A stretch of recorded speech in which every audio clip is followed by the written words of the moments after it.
Organic खेती करने वाली देवरानी वर्सेस केमिकल खेती करने वाली जेठानी। माँ जी, पापा जी, लीजिए चाय नाश्ता कीजिए। नाश्ते में कुरकुरी भिंडी, प्याज की भजिया और चाय है।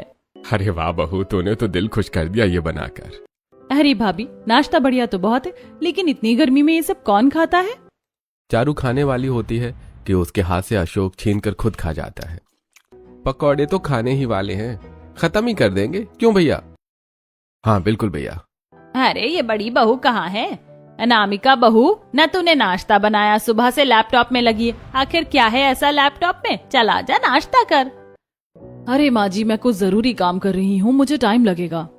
ऐसा कौन सा काम कर रही हो अनामिका जो आजकल लैपटॉप में ही लगी रहती हो? मुझे तो बता दो। अरे आपको क्या, मैं तो सबको बताना चाहती हूँ। दरअसल मैं कोई बड़ा बिजनेस शुरू करना चाहती हूँ। यूं ही गांव में बैठकर देवरानी की तरह जिंदगी नहीं काटनी। पढ़ी लिखी हूँ तो पैसे कमाना चाहती हूँ। मेरे सपने सीमित नहीं है, बस एक ऑनलाइन व्यापार शुरू करना है, इस पर काम कर रही थी। लेकिन ऑनलाइन व्यापार के लिए बहुत पैसे लगते हैं, प्रोडक्ट खरीदना पड़ता है, साइट बनानी पड़ती है, बिजनेस ग्रो करना पड़ता है, तभी तो चलेगा। उसकी चिंता तुम मत करो, मैंने हर चीज का इंतजाम कर लिया है। एक हफ्ते से मैं लैपटॉप में इसीलिए तो लगी हुई हूँ। मैंने इस कंपनी के लिए एक जगह भी खरीद ली है जहाँ मेरे सारे प्रोडक्ट आएंगे। मैं कॉस्मेटिक और कपड़ों का ऑनलाइन बिजनेस करूंगी और फिर देखना पैसा ही पैसा होगा। बहू, तूने एक बार फिर हमें नहीं बताया, इतना सब इंतजाम कर लिया। माँ जी, मैंने सोचा अपने लिए है, लेकिन प्रॉफिट तो इस घर का भी है ना। देवरानी जैसी नहीं हूँ ना मैं कि गाँव में रहकर गाँव में ही रह जाऊँ। मैं कुछ करना चाहती हूँ। अरे छोड़ो मनीषा, ये सब बात है। अगर बहू कुछ करना चाहती है तो अच्छी बात है, हम तुम्हारे साथ हैं बहू। चलो बहू, अब नाश्ता कर लो। जी पापा जी। तब सब लोग नाश्ता करते हैं। नाश्ता करने के बाद अशोक कमरे में तैयार होता है। दिव्या, तुम्हें नहीं लगता भाभी ने एक तरफ से तुम्हें ताना मार दिया है? क्या तुम भी ऐसा कुछ करना चाहती हो? आप यही पूछना चाहते हैं ना कि मुझे बुरा लगा होगा? लेकिन मुझे दीदी की किसी बात का बुरा नहीं लगा। मुझे बाहर काम नहीं करना, मैं अपने परिवार का ख्याल रखना चाहती हूँ, यही मेरे लिए बहुत बड़ी बात है। और वैसे भी मुझे कुछ ऐसा काम आता भी नहीं है। ठीक है, कोई बात नहीं, मैं खुश हूँ कि तुम परिवार को देख रही हो। वैसे भी भाभी देखती कहाँ है। तब अशोक अपने बड़े भाई के साथ ऑफिस चला जाता है। बड़ी बहू घर का कुछ ज्यादा काम नहीं करती थी और छोटी बहू सबका ख्याल रखना को अपना फर्ज समझती थी।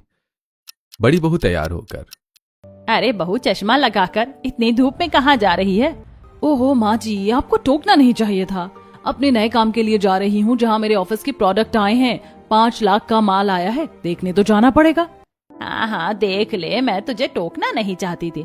अरे छोटी बहू, मेरा सर दर्द हो रहा है, चाय बना दे। सिर्फ चाय नहीं माँ जी, चंपी भी कर देती हूँ, आपको बेहतर महसूस होगा। ओहो, यही गुलामी करना पसंद नहीं है मुझे, इसीलिए मैं अपना काम करना चाहती हूँ। ज्यादा पैसे कमा लूंगी ना एक बार तो इन सबको दबा दूंगी, फिर घर में मेरी ही चलेगी। ऐसा सोचकर अनामिका निकल जाती है। अपने ऑफिस पहुंचती है जहां ढेर सारी कॉस्मेटिक प्रोडक्ट और ऑनलाइन ड्रेस आई थी और एक लड़का भी था। देखो, अच्छे से सामान डिलीवर करना है तुम्हें। मैंने वेबसाइट ओपन कर दी है। मुकेश मैनेजर को कॉल करती हूँ। हेलो, मैंने तुमसे कहा था ना मुझे एडवर्टाइजमेंट करवानी है अपने काम की, तो इसके ऑनलाइन एडवर्टाइजमेंट डालो और जो मैंने ऑफर बताया था उसे भी डालना। फर्स्ट कस्टमर को 200 रुपीज का ऑफ है।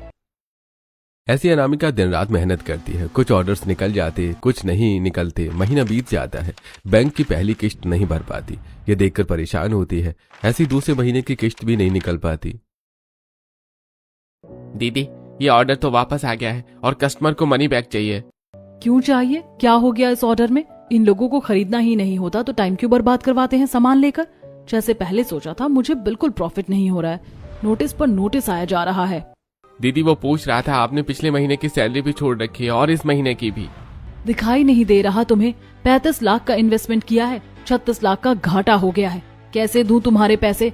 सॉरी, तुम थोड़ा वेट करो। दिख रहा है ना तुम्हें मैं परेशान हूँ। परेशान दिख रही है तो क्या फायदा उठाएगी? मैं तो मेहनत कर रहा हूँ ना, थोड़ा बहुत तो पैसा देगी मुझे। क्या मतलब बिजनेस चले ना चले, मैं तेरे घर का थोड़े हूँ। अनामिका चिड़चिड़ी रहने लगती है, काम की वजह से घर में लोग उसकी शक्ल देखकर। अरे बहू, अगर तुझे कोई परेशानी है तो हमें बता, हम उसे सुलझाएंगे। हाँ दीदी बताइए, अगर हम सब में से कोई आपकी मदद कर सकता है तो जरूर करेंगे। मेरा बिजनेस इतना चल नहीं रहा है। सोचा था धीरे धीरे करोड़पति बन जाऊंगी, लेकिन कुछ समझ नहीं आ रहा। बहू परेशान मत हो, धीरे धीरे काम को चलने में टाइम लगता है। तू मेहनत करेगी ना तो सफल हो जाएगी। हाँ माँ जी। और 3 महीने हो जाते हैं। अनामिका ने बैंक को एक भी इंस्टॉलमेंट नहीं दी होती। तब अगली सुबह नोटिस के साथ 2 बैंक ऑफिसर घर आ जाते हैं। मिसेज अनामिका, बैंक में कोई इन्फॉर्मेशन और इंस्टॉलेशन न देने की वजह से आपको ये घर खाली करना पड़ेगा। कोर्ट का नोटिस है। ये सुनते ही अनामिका का चेहरा पीला पड़ जाता है। घर वाले हैरान हो जाते हैं। ये आप क्या बोल रहे हैं? ऐसे कैसे? देखिए सर, थोड़ा सा टाइम दे दीजिए। ये सब क्या हो रहा है? कौन है आप लोग और घर खाली क्यों करना है? मुझे लग रहा है गलती से ये लोग घर में आ गए हैं। फिर भी अगर आपको शरबत लस्सी पीना है तो बैठ जाइए, गर्मी बहुत है। देखिए, हम मजाक के मूड में नहीं हैं, बैंक से आए हैं। आपका समय पूरा हो गया है। अब ये मकान बैंक की संपत्ति है। 3 महीने से किसी बात का जवाब न देने की वजह से इस घर को सील किया जाता है। मुझे तो कुछ समझ नहीं आ रहा अनामिका। तुमने बोला था बैंक से तुमने लोन लिया है, ठीक है, लेकिन ये हमारा घर क्यों खाली करवा रहे हैं? आपके घर के कागज गिरवी हैं हमारे पास। अगर आप पैसे नहीं चुकाओगे तो घर ही खाली करना होगा। ये देखिए। क्या घर के कागज गिरवी है? ये सुनते ही गोविंद के पैरों तले जमीन खिसक जाती है। वो जमीन पर बैठ जाता है। बाकी सब भी हैरान हो जाते हैं। नहीं नहीं, ये नहीं हो सकता। हमारे घर के कागज गिरवी? अगर हमारे घर के कागज गिरवी हैं तो हम कहाँ जाएंगे? हमारे सर पर तो छाती नहीं बचेगी। संभालिए मम्मी जी, पापा जी खुद को। भाभी, आपने तो कहा था कि आपने बैंक से लोन लिया है, तो घर के कागज बीच में कैसे आ गए? हाँ अनामिका, बताओ, ऐसे बुत बनकर क्यों खड़ी हो? वो दरअसल मैंने बैंक से लोन घर के पेपर पर ही लिए थे, क्योंकि नॉर्मली वो इतना बड़ा अमाउंट दे नहीं रहे थे जितना मुझे चाहिए था। तब बहू, तूने घर ही गिरवी रख दिया? अरे हम तेरे नए बिजनेस को शुरू करने में मदद कर तो रहे थे। अगर पैसे चाहिए थे तो वो भी दिलवा देते, लेकिन ऐसे बिना हम में से किसी से पूछे तूने घर के कागज कैसे निकाल लिए? एक बार घर के मुखिया से भी नहीं पूछा। तुझे कोई हक नहीं है घर के पेपर लेने का। दीदी, आपने बहुत गलत किया है। कागज तो हमारे पापा जी के कमरे के लॉकर में थे। आपने कब ले लिए? सुनाई नहीं दे रहा है अनामिका, बताओगी? वो 3 महीने पहले रात को चुपके से मम्मी पापा के कमरे में गई थी। बुरा तो लग रहा है मुझे, लेकिन आज मैं लोन लेने के लिए बहुत देर बैठी रही बैंक में। अब अपना बिजनेस स्टार्ट करना है तो उसके लिए मुझे एक कदम उठाना ही पड़ेगा। लेकिन जैसे ही पैसे आ जाएंगे तो मैं साथ के साथ पैसे देती रहूंगी। सब ठीक हो जाएगा और मुझे नहीं लगता इसमें कोई बुराई है। वो तो अच्छा हुआ माँ जी के पैर दबाते दबाते माँ जी की आंख लग गई। पापा भी सो रहे हैं। इतना कहकर अनामिका सास के टेबल से चाबी लेकर अलमारी खोलकर घर के कागज निकाल लेती है और कमरे से चुपके से ले जाती है। अगले दिन बैंक में जमा कर देती है, जिससे उसे काफी पैसे मिलते हैं। अरे वाह, अटैची भर के पैसा आ गया। अब मुझे अमीर होने से कोई नहीं रोक सकता। 10 लाख हुआ इन्वेस्ट करने, 10 लाख जगह के लिए, और बाकी का पैसा बाकी चीजों में जाएगा। तब मुझे जो पैसे मिले मैंने सारे इन्वेस्ट कर दिए, लेकिन पहले महीने दूसरे महीने 50,000 भी नहीं मिले सामान बेचने के। इसीलिए मैं इन लोगों को पैसे नहीं दे पाई और ये घर पर नोटिस लेकर आ गए। What the hell is this Anamika? बहुत गलत किया तुमने पूरे घर वालों के साथ। यह कोई हमारे अकेले का घर नहीं है। देखिए, हमारे पास ज्यादा वक्त नहीं है। आपको इस घर को खाली करना ही होगा, और जब सारे इंस्टॉलमेंट हो जाएंगे तभी आपके घर के कागज मिल सकते हैं, वरना भूल जाइए। और इसकी भी एक लिमिट है। सर आप हमें थोड़ी मोहलत दीजिए। हम आपसे अपना घर ले लेंगे। मेरे पिताजी की यादें हैं। हाँ सर, ठीक है, लेकिन फिलहाल आपको घर खाली करना है। निकलिए यहाँ से। माँ, ऐसी हालत में हम कहाँ जाएंगे? तब घर के लोग जरूरी सामान बांध लेते हैं और बैंक अधिकारियों ने घर से बाहर निकालकर घर को सील कर देते हैं। पूरा परिवार सामान लेकर घर के बाहर खड़ा था। तब उन्हें पड़ोसन देखकर, और या मोरी मैया, इतनी कड़कड़ाती वाली गर्मी में तुम सब बैग लेकर कहाँ जा रहे हो घूमने? लेकिन सामान कुछ ज्यादा ही है। अरे पागल हो गई क्या शांता? देखा नहीं तूने? अभी उनके घर में बैंक अधिकारी आए थे और घर को सील करके चले गए। जरूर कोई पैसों का घपला हुआ है, तभी बैंक वाले घर पर आए। अरे हाँ, इसकी नई बहू ने बिजनेस स्टार्ट किया था, शायद उसी की वजह से।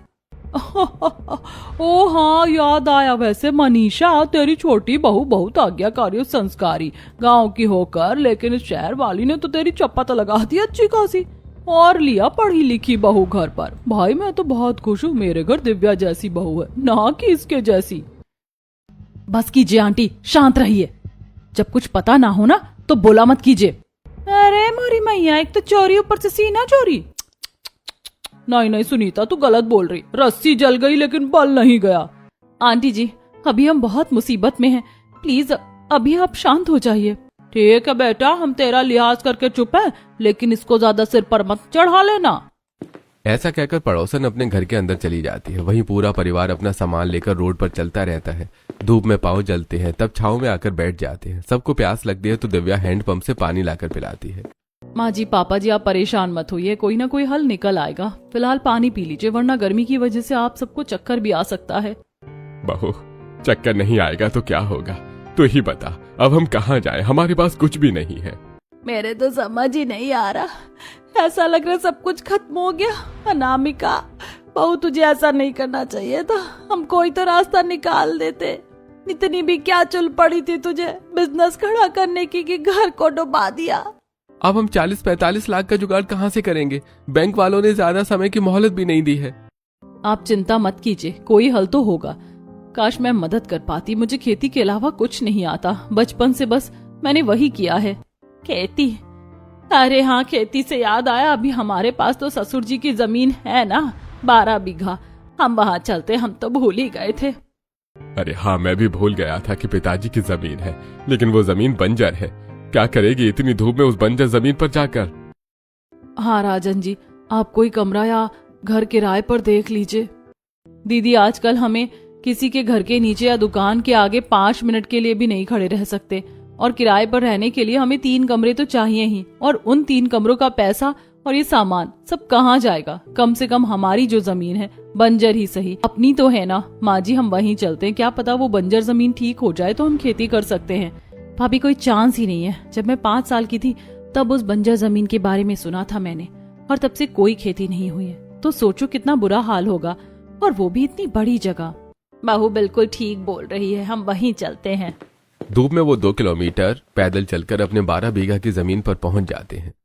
यही है बहू हमारी जगह, देख कितनी बड़ी है। बड़ी भी है माँ जी और अपनी भी है, लेकिन ये झोपड़ी कैसी है? आपने तो मुझे इसके बारे में बताया नहीं। मैं बताता हूँ बहू, मेरे पिताजी ने यहाँ झोपड़ी भी बनवाई थी। पहले हम लोग यहीं रहते थे, और यहाँ एक ट्यूबवेल भी होगा पानी आने का। अरे वाह पापा जी, बहुत अच्छी बात है कि हमें यहाँ पर बनी बनाई झोपड़ी भी मिल गई। कम से कम सर तो ढक सकते हैं और पानी भी है। तब वो 2 मिनट का रास्ता तय करके अपनी झोपड़ी पर पहुंचते हैं, जो कि काफी ज्यादा बदतर हालत में टूटी फूटी झोपड़ी में थी। जाले लगे हुए थे, सूखे पत्ते और मिट्टी भरी हुई थी। ये है हमारी झोपड़ी। झोपड़ी कम भूत बंगला ज्यादा लग रहा है। ओह माय गॉड, इस झोपड़ी में रहने की कोई कैसे सोच सकता है?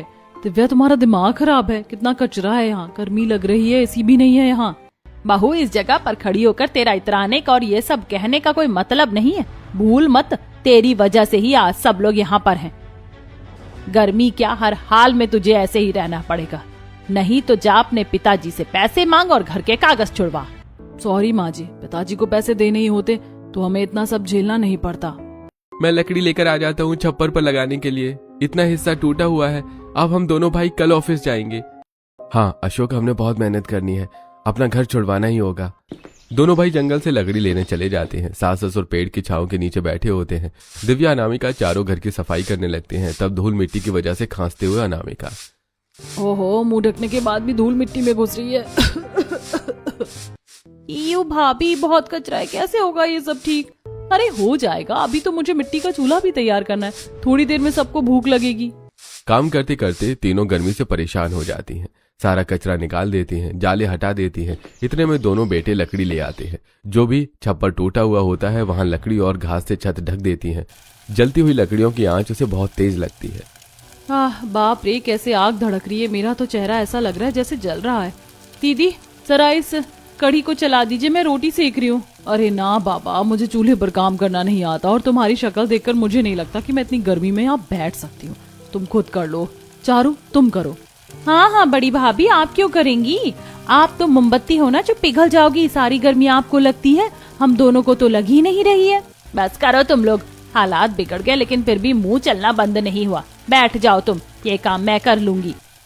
तो मनीषा उन दोनों को झाड़ देती है और खुद कड़ी को चलाती है। इतने में खाना बन जाता है और सब खाते हैं। मैं झूठ नहीं बोल रहा मनीषा, छोटी बहू है तो खाना बन गया, वरना बड़ी बहू तो वहां से कोई ढंग का रसोई का सामान लेकर नहीं आई है, और न बनाना आता है उसे। मैं जानती हूँ पापा जी कि आप मुझसे नाराज है, लेकिन इसका मतलब ये नहीं कि आप मुझे हर चीज में सुनाते रहेंगे। अनामिका, तुम्हें शर्म नहीं आती पिताजी से ऐसी बात करते हुए? उन्होंने गलत क्या बोला? घर में तुम्हारा कोई योगदान है? बहू के प्रति कोई फर्ज निभाती हो? कर रही हूँ, मैं कोशिश करूंगी राजन। सब खाना खा लेते हैं। दोनों बेटे आराम करते हैं। गर्मी की वजह से सास ससुर हाथ पंखा चलाते हैं। अरे बहू कहाँ चल दी? माँ जी कोई काम नहीं है, अब इतनी बड़ी जमीन है। मैं देख रही थी कि जमीन कहाँ तक बंजर है, कितना टाइम लगेगा, क्योंकि मैं तो इसे उपजाऊ बना कर ही छोड़ूंगी। अब चल मैं भी चलती हूँ। तब दोनों सास बहू बंजर जमीन को देखने जाते हैं। पूरा खेत सूखी जंगली घास से भरा था, जमीन फटी हुई थी, साथ में पथरीली जमीन ज्यादा थी। तब सिर पर दुपट्टा रख चारू आकर, बाप रे, 1 नंबर की जमीन सूखी पड़ी हुई है, कितनी फटी हुई है, इसमें तो चिड़िया भी दाना ना चुगे। नहीं चारू, मेहनत सब आसान कर देती है। पानी का स्रोत कम होने की वजह से भी इस जमीन की हालत ऐसी है, ऊपर से गर्मी। पता है धरती माँ कभी बे औलाद नहीं होती, बस उन्हें प्यार चाहिए। दिव्या बिल्कुल ठीक बोली चारू, और मुझे दिव्या पर भरोसा है। 12 बीघा में से 8 बीघा जमीन को खेती के लिए निकालना है, बाकी 4 बीघा चरागाह, झोपड़ी और ट्यूबवेल के लिए है। जी माँ जी। अगले दिन से दिव्या हल लेकर सूखी घास, बंजर मिट्टी और पत्थरों को हटाती है। उसके साथ सास ससुर नंद भी मेहनत करते हैं, सिवाय अनामिका को छोड़कर, और दोनों बेटे ऑफिस पहुंच जाते हैं। पूरे खेत को उपजाऊ करने के लिए देवरानी को बहुत मेहनत करनी पड़ती है। फोन चलाती है। ये करते करते 1 हफ्ता बीत जाता है। तब पानी वगैरह डालने के बाद, मिट्टी बदलने के बाद वो केंचुए की खाद को लेकर आती है, नीम की खली मिलाती है और खेत की जुताई करती है। बाप रे, बहुत मेहनत लगी। बस भगवान इसे उपजाऊ बना देना, आखिर मिट्टी को खाना खिलाएंगे तभी तो वो हमें खिलाएगी। बिल्कुल सही बात बहू। करने तो इन्हें ये फालतू काम, मैं तो दूर से देखकर ही खुश हूँ।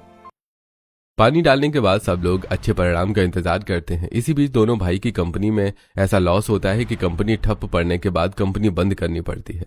इसे अपने और भी ज्यादा आर्थिक तंगी का सामना करना पड़ता है। थोड़े दिनों में रिजल्ट आ जाता है। जमीन से हरी घास निकलने लगती है और मिट्टी को हाथ में लेकर ससुर, बहू तेरी मेहनत रंग लाई, अब ये जमीन उपजाऊ लायक हो चुकी है, हम खेती कर सकते हैं। सच, ये तो बहुत खुशी की बात है। अब देखना पापा जी, यहाँ पर हम भिंडी, आलू, टमाटर, तुरई, करेला, हर चीज की खेती करेंगे और उन्हें बाजार में बेचेंगे। हाँ बहू, अब जाकर खुशी आई है घर में। बच्चों की नौकरी भी चली गई। बताओ, ऐसा नहीं हो सकता, इतनी बड़ी जमीन उपजाऊ हो गई, मानना पड़ेगा। देवरानी ने मेहनत तो बहुत करी है, लेकिन अगर मैं भी इस पर खेती करूं और इसका सारा पैसा मैं खाऊं तो इन लोगों की नजर में मेरी इमेज भी ठीक हो जाएगी। माँ जी, पापा जी, मैं आप दोनों से कुछ कहना चाहती हूँ, अपनी गलती का पश्चाताप करना चाहती हूँ। क्या मतलब बहू, हम समझे नहीं। माँ जी, मेरी देवरानी ने इस धरती को उपजाऊ करने के लिए कितनी मेहनत करी है। अब वो खेती भी अकेली करेगी तो अच्छा नहीं होगा। मैं भी मदद करना चाहती हूँ, लेकिन आधे बीघा पर। मैं अपने तरीके से खेती करना चाहती हूँ, जो कि बहुत तेज तरीका है और अच्छी सब्जियां उगेंगी, रसायन इस्तेमाल करके, ट्रैक्टर और टेक्नोलॉजी इस्तेमाल करके। दीदी, ये कोई 40-50 गज नहीं है, पूरा 4 बीघा है, और आपको तो खेती करनी भी नहीं आती, फिर कैसे करोगे? और जिन टेक्नोलॉजी की आप बात कर रहे हो उसके लिए पैसे चाहिए। बहू, अब तू और पैसे ठुकवा कर क्या कांड करना चाहती है? आप मुझ पर भरोसा करके देखिए माँ जी, पापा जी, वो मेरे पास बहुत सारे मेरे बिजनेस का सामान बचा हुआ है, उन्हें बेचकर मैं मशीनें ले आऊंगी। प्लीज माँ जी, पापा जी, मैं भी देवरानी की तरह अच्छी खेती करूंगी। ठीक है, देखते हैं कि तुम दोनों में से अच्छी खेती किसकी होती है।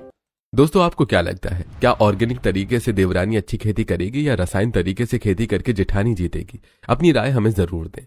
अनामिका राजन से बात करते हैं। अपने ऑनलाइन सामान को मजबूरी में उसे आधे रेट पर देना पड़ता है, जिसे वो नहीं खाद, बीज, रसायन, ट्रैक्टर, ड्रोन इत्यादि मशीन खेती के लिए लेकर आती है। अब दोनों बहू बड़ी शिद्दत से खेती कर रही होती हैं। देवरानी ने अपने खेत में अच्छी खाद और बीज का इस्तेमाल करा था, और रसोई का बचा हुआ कचरा भी एक खाद की तरह इस्तेमाल करती है। वहीं जेठानी ने भी केमिकल डालने के बाद ड्रिप इरिगेशन का इस्तेमाल किया, जिससे पानी अपने आप पौधों तक जाता है। चेक करने के लिए मोबाइल ऐप से निगरानी रखती है। खेत के ऊपर ड्रोन चलता रहता है, जिससे देवरानी से ज्यादा उसके खेत में ज्यादा अच्छे पेड़ पौधे और पैदावार होती है। वाह बहू, हमें तो तुझ पर विश्वास नहीं था, लेकिन तूने टेक्नोलॉजी और रसायन से काफी जल्दी सब्जियां उगा ली है। मैंने तो आपको पहले ही बोला था माँ जी की मेरी पढ़ाई लिखाई में बर्बाद नहीं जाने दूंगी मैं। मैंने टेक्नोलॉजी, रसायन का इस्तेमाल करके जितनी जल्दी खेती करी है, और इतनी मेहनत भी नहीं लगती पानी वगैरह के लिए। ये काम तो तूने अच्छा किया है।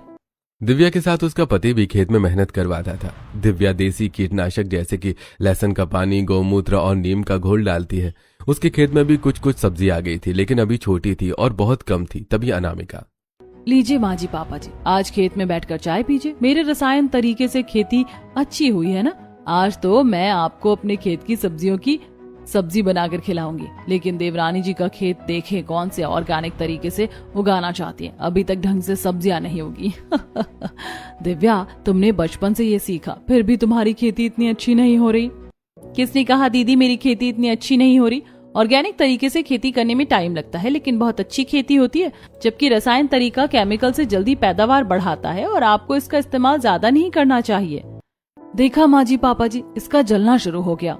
नहीं दीदी, मैं क्यों जलूंगी, मैं तो खुश हूँ। खैर चाय ठंडी हो जाएगी, आप सब पी लीजिए। अशोक जी चलिए, कीटनाशक छिड़कना है। हाँ चलो। ये कहकर दोनों पति पत्नी खेत में जाकर कीटनाशक घोल को डालते हैं और अपने पौधों को सुरक्षित करते हैं। उसी वक्त तेज धूप में एक आदमी चक्कर खाकर उनके खेत के बाहर गिर जाता है। बाबा जी आप ठीक तो हैं? आप काफी कमजोर लग रहे हैं। बेटी, 2 दिन से कुछ खाया नहीं है, भूखा हूँ, घर बार नहीं है, भटक रहा हूँ। अरे आप चिंता मत कीजिए, मैं हूँ, मैं खाना लेकर आती हूँ। दिव्या खाना लेने जाती है। वही बूढ़ा आदमी अनामिका से पानी मांगता है। अरे भिखारी कहेंगे, हटो, पता नहीं कहाँ कहाँ से आ जाते हैं, मुझे गर्मी लग रही है। ये क्या बात हुई दीदी, वो इतने बड़े हैं, आपको प्यार से बात करनी चाहिए। पानी ही तो मांग रहे हैं, और पानी पिलाना खाना देना पुण्य का काम होता है। हाँ तो तुम करो ये सब चीज, मेरे पास फालतू टाइम नहीं है, मुझे अपने खेत की सब्जियों की सप्लाई भी करनी है। अनामिका सुनकर चली जाती है। दिव्यांश बूढ़े व्यक्ति को खाना खिलाती है और वो बूढ़ा व्यक्ति रोज खाना खाने आता है तो खेत में भी मदद कर देता है। एक तरफ अनामिका की केमिकल खेती की सब्जियां हरी भरी लहरा रही होती हैं तो घर वालों को पैसे देती है, जिससे घर वाले खुश होकर उसे धीरे धीरे माफ करते हैं। जबकि देवरानी के खेतों की सब्जी अभी बिकने के लिए पूरे तरीके से तैयार नहीं हुई थी। 1 महीने बाद जाकर देवरानी के खेत में टमाटर, धनिया, गोभी, बैंगन, बेल और तोरई, कद्दू, करेला, ककड़ी लहरा रहे थे। बधाई हो भाभी, आज तो आपकी सब्जियां अभी मंडी में जा रही हैं, देखना बहुत तरक्की होगी। आपकी सब्जियां बहुत ज्यादा चमचमा रही हैं, देखते हैं कितनी तरक्की होती है। अच्छी होगी भाभी। दोनों बहू बेटे मनीषा और गोविंद का आशीर्वाद लेकर सारी सब्जियां डिलीवरी लेकर मंडी के लिए निकल जाते हैं और बेचने लगते हैं। आइए आइए, ताजी सब्जियां खरीद लीजिए, सिर्फ 30 रुपए किलो। अरे वाह, ये तो बहुत सस्ती सब्जियां और दिखने में भी अच्छी। जरा दे दो मुझे, तीनों सब्जी तोल दो। दिव्या की सब्जियों की अच्छी बिक्री होती है। कई दिनों तक उसे काफी अच्छा दुगना मुनाफा मिलता है, जिसके पैसे वो सास ससुर को देती है। खुश रहो बहू, तुमने तो बहुत मेहनत की है और उसका फल तुम्हें मिला भी है। बड़ी बहू से दुगना कमाया है तुमने। अब मुझे विश्वास है कि हमारा घर हमें मिल जाएगा।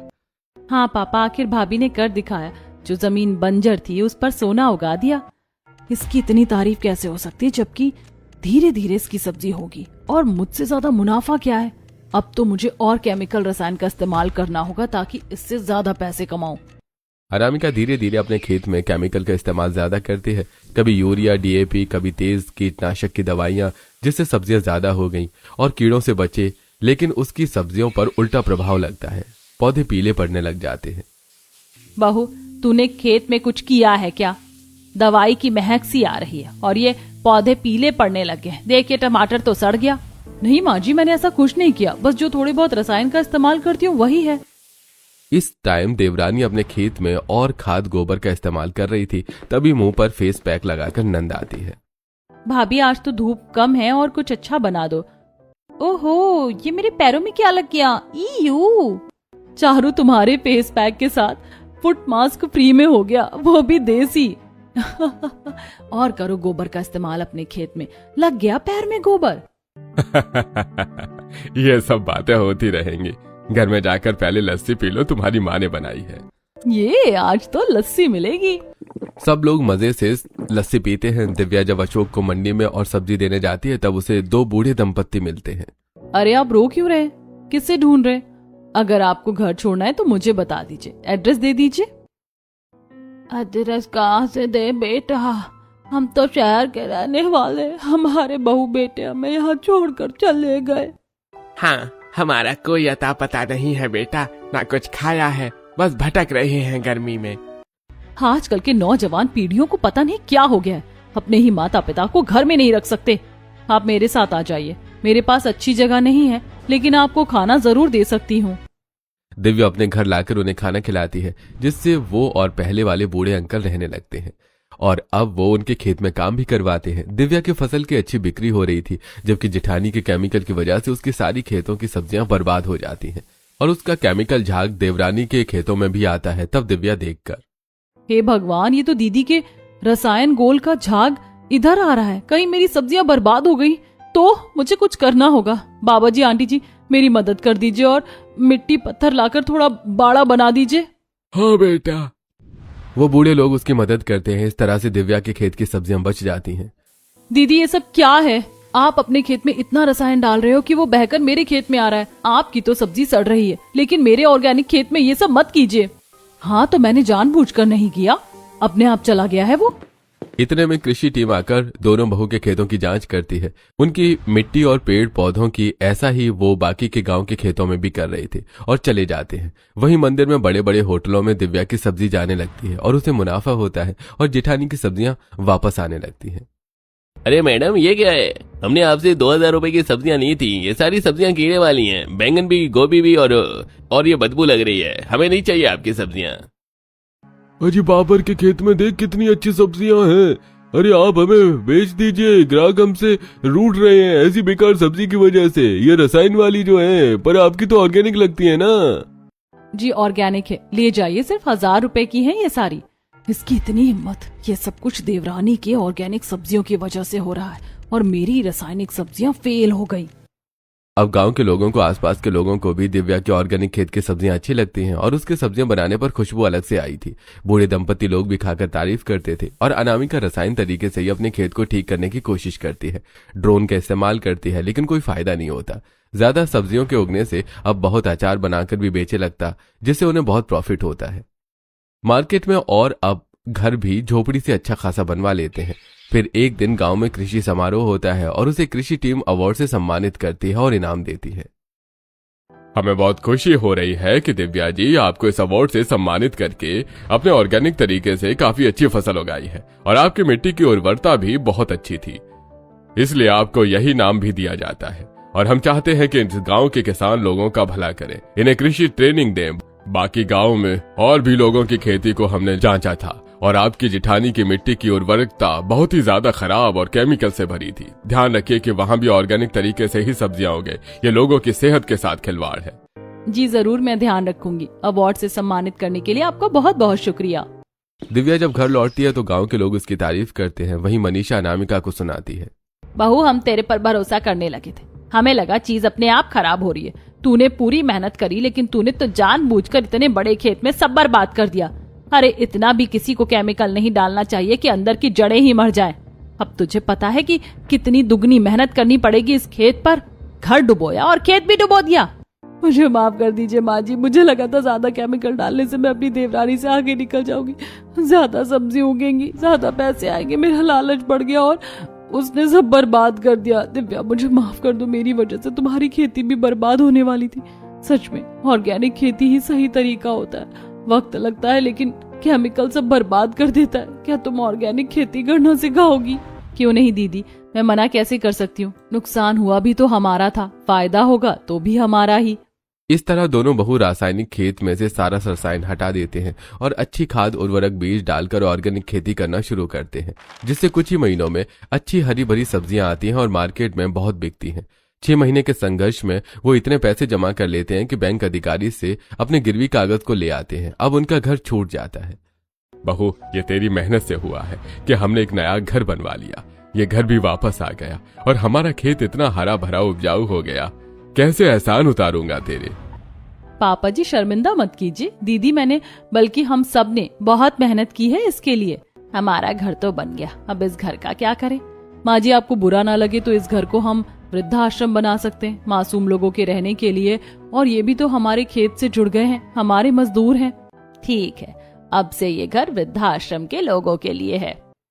इस तरह वृद्ध लोग उस घर में रहने लगते हैं। देवरानी उनकी सेवा करती है और वो उनके खेत में काम करते हैं। दोनों भाइयों का भी पैसे आने से अपने बिजनेस को वापस खड़ा करते हैं और देवरानी जेठानी ऑर्गेनिक खेती करके खुश रहती हैं। दोस्तों, केमिकल खेती से जेठानी को तुरंत पैसा और शोहरत मिला, जबकि ऑर्गेनिक खेती करने वाली देवरानी को ताने और संघर्ष मिले। क्या सच्ची सफलता वही है जो समय के साथ लोगों की सेहत और प्रकृति दोनों को बचाए? कमेंट करके हमें जरूर बताएं।